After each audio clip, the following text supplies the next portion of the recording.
Another lazy day today. Sorry, there aren't no updates on me. I already discussed it yesterday. Just a normal hangout chat, I guess.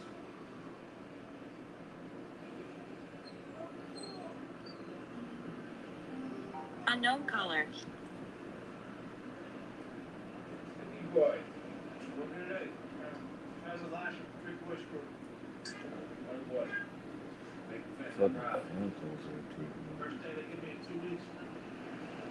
Hold on, let me turn. Hold on, let me see what's on. Give me real quick.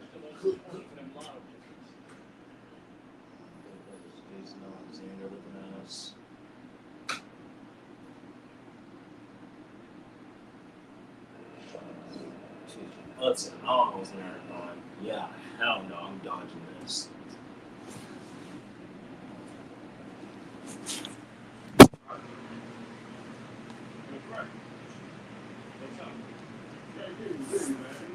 No B update, sadly.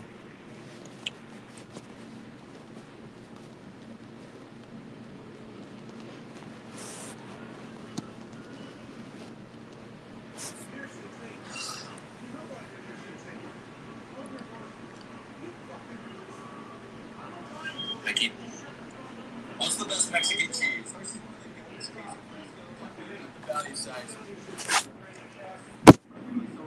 I hate when niggas try to act like they're Chris Hansen when they're not, bro.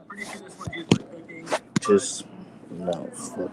It's a little bit creamier than. If you put a potato in the freezer overnight, If I put a potato in the freezer overnight, then defrost it, and defrost it with some water, squeeze all of the water out of it. The fuck? that feels so weird. It feels like one of those stress balls your school gives you at orientation. Like what? Peel the skin, split it in half. Peel the skin. Oh, what the hell is that, bro? I've never seen a potato act like organs of iconic.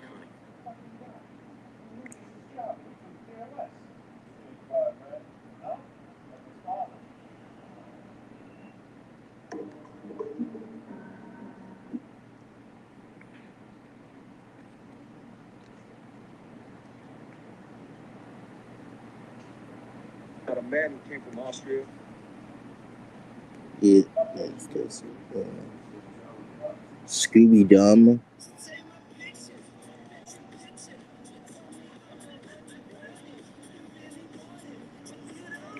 Yeah, this is Billion.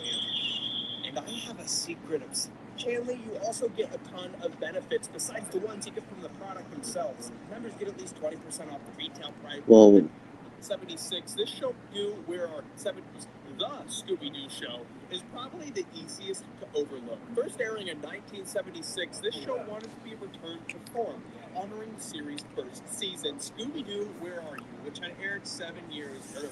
Gone were the musical chase scenes, hour-long format, and celebrity guests of season past. All those elements of which just seem so quintessential to Scooby-Doo. Believe it or not, the Scooby-Doo show feels like classic Scooby-Doo, with the gang traveling around the country, visiting their rich relatives and friends with questionable interests. Velma and Daphne watch their friends chant something vaguely racially insensitive, causing a ghost to show up to tell them to shut up, and to latest format-breaking entry. It's supposed to be an adult take on Scooby-Doo, but missed potential. Scooby-Doo, and a lot of people didn't like it because they thought it was too far removed from what Scooby-Doo is. Right off the bat, I think Velma is different because Scooby-Doo already did a show styled like an adult cartoon. Like, if the characters in Be Cool Scooby-Doo said, everyone would love it. And I don't necessarily get the appeal of doing an entirely new Scooby-Doo show just so they can say. They screwed up. Obviously, Mindy Kaling's involvement gave a pretty great start to style a new version of the character. And when I heard about this, I really didn't hate the idea because she wrote some of the best episodes for The Office. This isn't some random person walking into a franchise. Though obviously when the trailers dropped, a lot of people had strong opinions against the show, and I admittedly lost my interest in it. But like Big Mouth on Netflix, all of the hate Big Mouth was alright. people watched it and enjoyed both Big Mouth and Velma.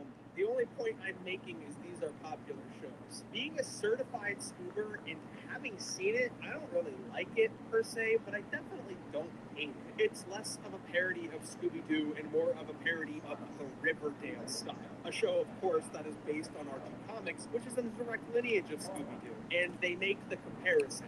The only hook a good show ever needs is good storytelling. Then why was your favorite part of the Riverdale pilot when Betty and Veronica kissed? As for there not being a Scooby stand-in, Warner Brothers had this single stipulation with doing an adult version of Scooby-Doo. Scooby wasn't allowed to be in it. In Velma, Velma is a loser out of her high school, and everyone hates her except for Norville, not called Shaggy Rogers. Also in her school is rich asshole Fred Jones, and Velma's childhood best friend, her popular girl, for Norville, not called Shaggy Rogers. Also in her school is rich asshole Fred Jones and Velma's childhood best friend, her popular girl, Daphne Blake. Oh, and they all want to get frisky with the Velma.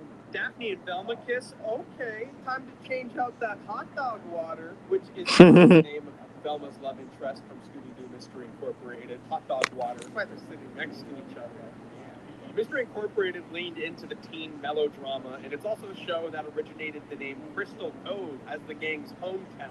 So long, Coolsville. I think Coolsville sucks. After murders start happening at Crystal Cove High, Velma reignites her passion for mystery solving, which has been dormant ever since the disappearance. Damn, everybody went silent. Herself was a mystery writer.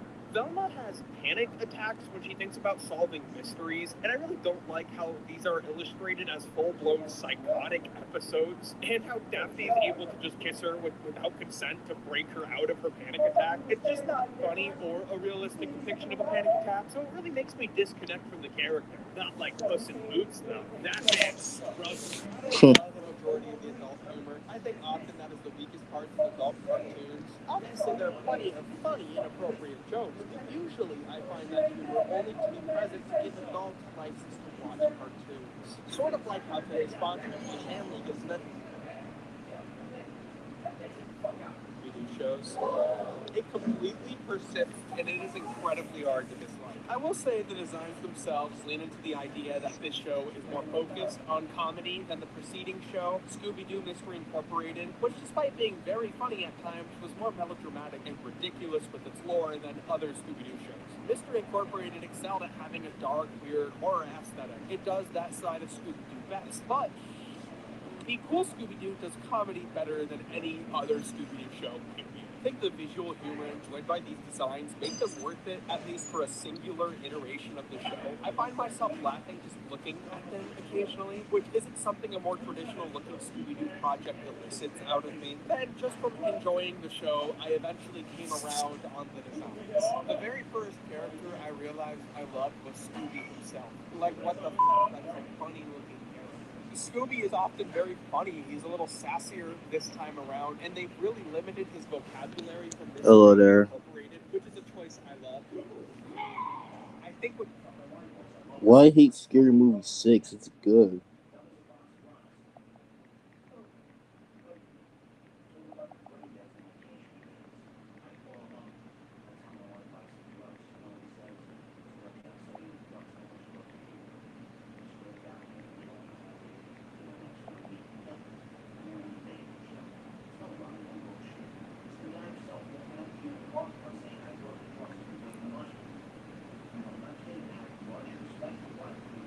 Kör hårt!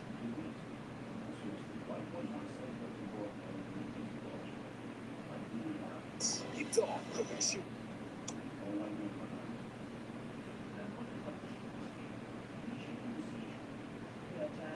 Tools. Nästa program är Musicals. Tools. Nu är det dags för The Legend of Korra. Och Tools.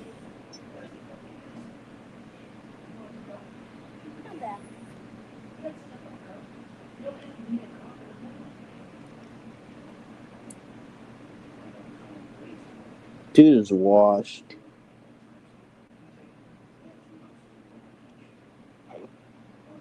Bro's just feeding trolls at this point. This is the great value version of him.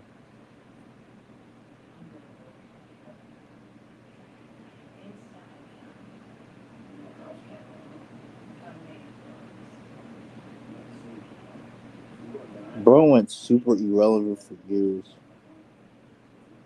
I forgot the guy exists.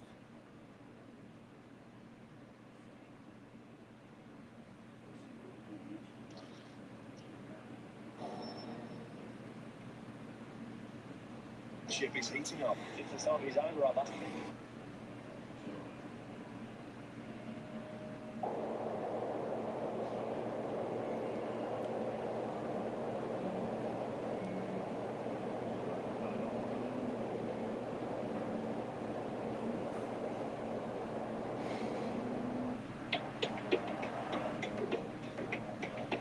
Oh my god, just end the show already.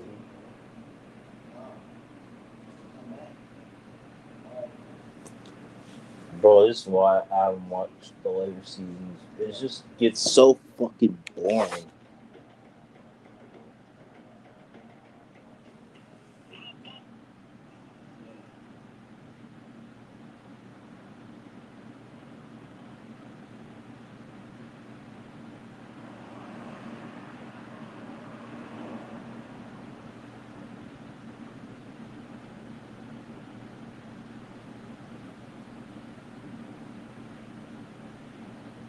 Just bored.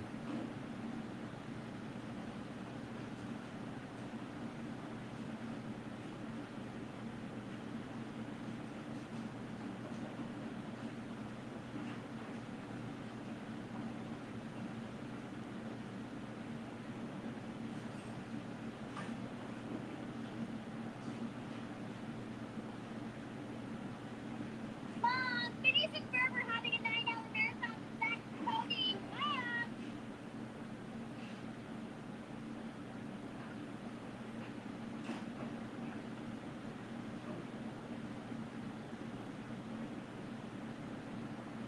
Goodbye.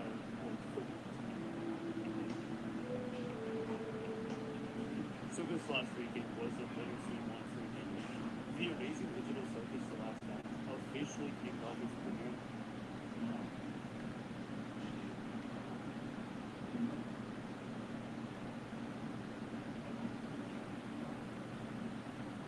I was on everything. Nothing. The Simpsons made a burger so deadly, they literally named it after a heart attack. I know Mark sandwich with a platter. 2 pork patties, double cheese, bacon on bacon, and the bun gets fried in the bacon fat, because of course it does. And here's the best part, Krusty sells this thing to children, but Krusty has never eaten it once in his life.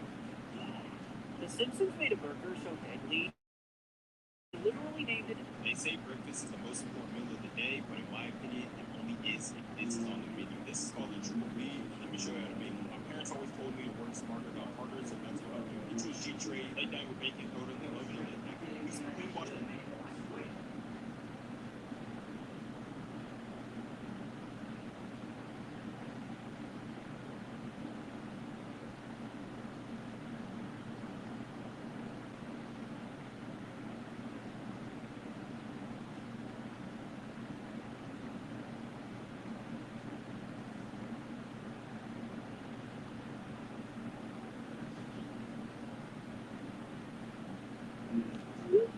Potatoes, as I said it would be. Cook them into strips, and we're simply going to cube them up. There are multiple ways you can cook your potatoes. These are mine. You can boil these, and then fry them, or put them in the air fryer. However you cook them, add some salt and leave off some stuff.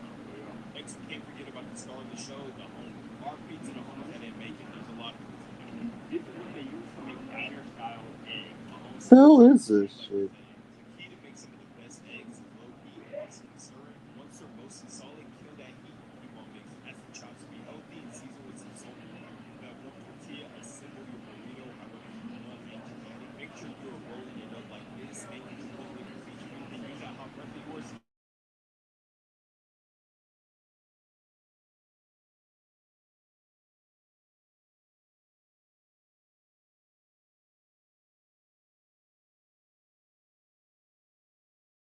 Best part, they say breakfast is the most important meal of the day, but in my opinion, these are cream cheese with this might be hands down some of the best pasta that I ever made.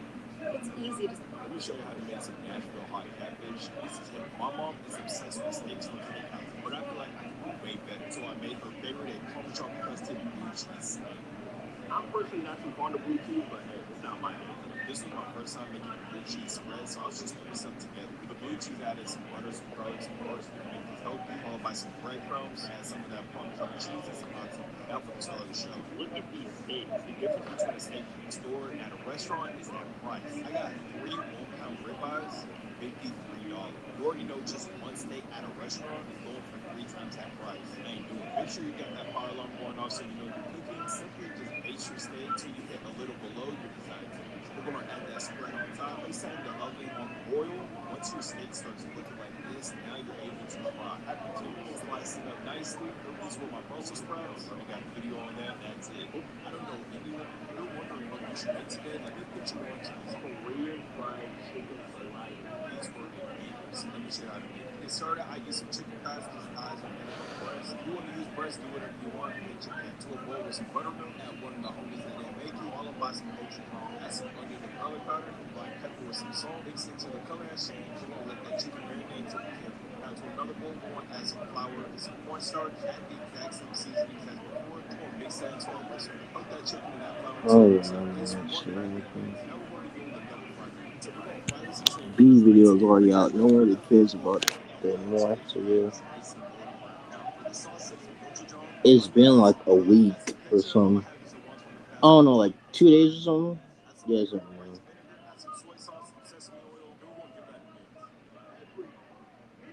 Now just lather this beautiful sauce for 20 minutes since it has the ultimate comfort food, which in my opinion, I was in the mood for a sandwich, so today we're going to be trying 2 sandwiches at Trader. If you are still going out buying candy or air sauce, please stop. Let me show you how to make it. Last night I was craving a meatball sub, but didn't have any bread. I wondered, what if I put this in a cup pastry? And y'all, I'm about to come up with some. Do a bowl, add ground beef, ground pork, add some salt. You know, the other day I posted on my story, I had some salmon. Have you ever had beef? Bacon risotto might look insane, but the only one that has takeout tastes way better. Oh fuck, copyright.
I think this thing's over. Welcome to Three Plays. Your favorite sports team playing, or you're just in the mood. Let me show you how. Your favorite sports team playing, or you're just in the mood for a snack. You gotta make these creamy garlic Parmesan chicken spices. Get started. We're gonna be using some chicken thighs. If you know chicken thighs over chicken breasts. Do a bowl, add equal parts flour and cornstarch. Season with onion powder, garlic powder, some red chili flakes, with some salt and black pepper. Add some oregano, Italian seasoning, and some MSG. Cook the chicken in that flour mixture. Fry it at 350 degrees for 3 to 4 minutes. Then we're gonna increase that temperature to 375 for 10 minutes. For the sauce, we're gonna need some butter and some garlic. Cook until fragrant.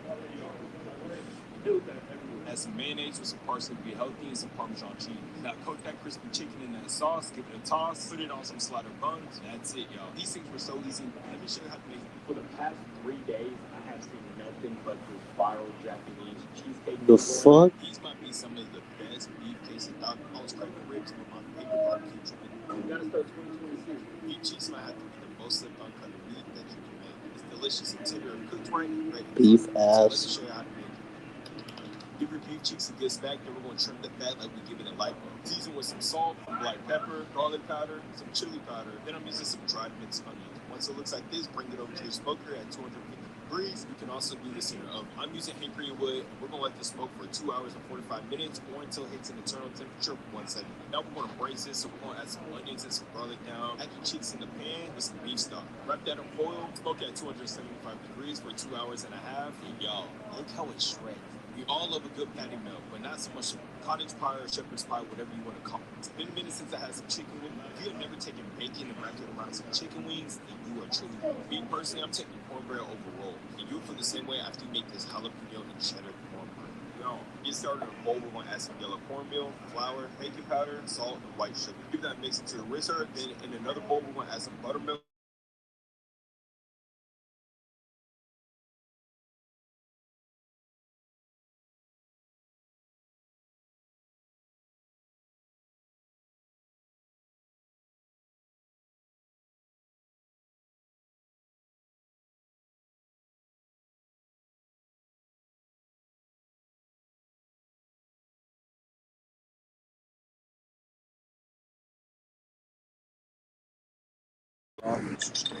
To a pot of boiling water, we're going to add some chicken bouillon, then we're going to use some cold stewed pasta. Let that cook and set off to the side. For our cheeses, you are too grown to not be grating your own cheese. We're going to blend sharp cheddar, some mozzarella, some Kobe jack, and some smoked beef. For the seasonings, add paprika, Cajun seasoning, brown mustard, onion powder, garlic powder, ginger salt, some coarse black pepper, some red chili flakes, and oregano. To a pot, add some butter. We're going to add our seasonings with some flour. Once it's pasty and thick like you, add some evaporated milk with some heavy cream and some milk. Add half of your cheese on low heat. You don't want to rush this process. Add a little bit at a time. Once it turns to a sauce like this, add half of it to the macaroni. To a pan, add half your macaroni, some of that shredded cheese, some of that cheese sauce. Add some more macaroni on top. Finish it off with some cheese. Place that in your oven at 350 degrees for 30 to 35 minutes. Let that rest for a little bit and look at this. This was You can't be fucking serious, bro.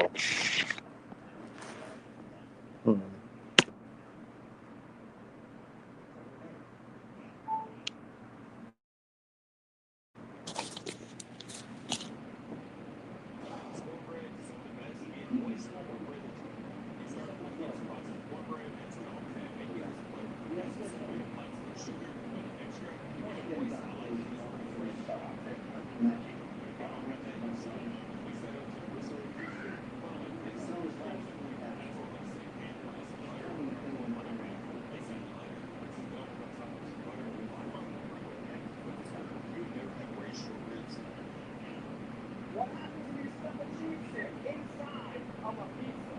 I'm not gonna like it. I'm ordering for myself. I'm gonna get a pie.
I never tried to restrict food.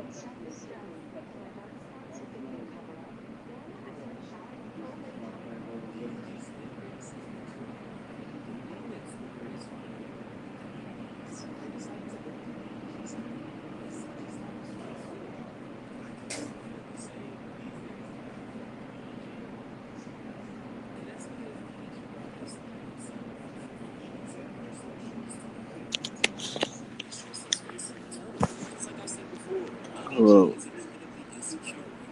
there. Too ahead of myself though, twin. I just want to react to his comment criticizing him, and I want to give some further thoughts because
Oh, boy.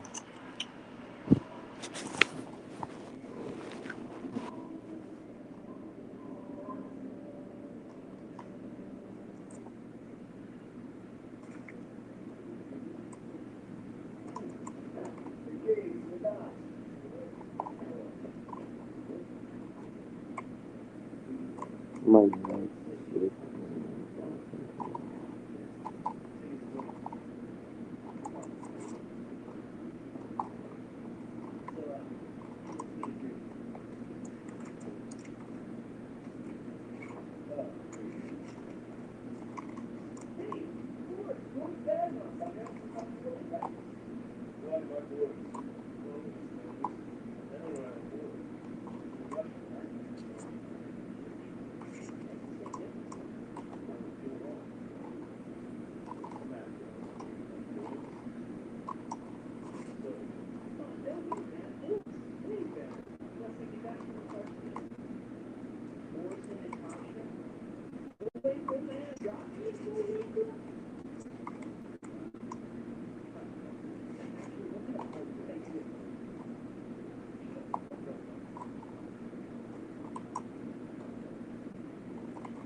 Marijuana, weed, bells, and Starbucks is common. But given my own personal interest in the substance and my obsessive interest in sleep on this channel, I've recently started asking myself, what exactly is the pot doing to my sleep? I know some people swear by it as a sleep aid. In fact, 50% of users report that using it to help them sleep, while others say they don't need it.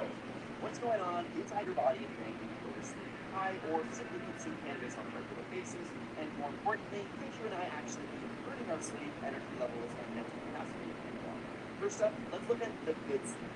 One of the main benefits of THC that we may have experienced and that's supported by research is a decrease in sleep onset. This is just a fancy way of saying when you have THC in your system, you're likely to fall asleep faster, which is particularly useful for people who find their minds running before bed or those who suffer from insomnia. In fact, studies specifically looking at those suffering from insomnia found that marijuana not only helps them fall asleep faster, but also allowed them to sleep longer.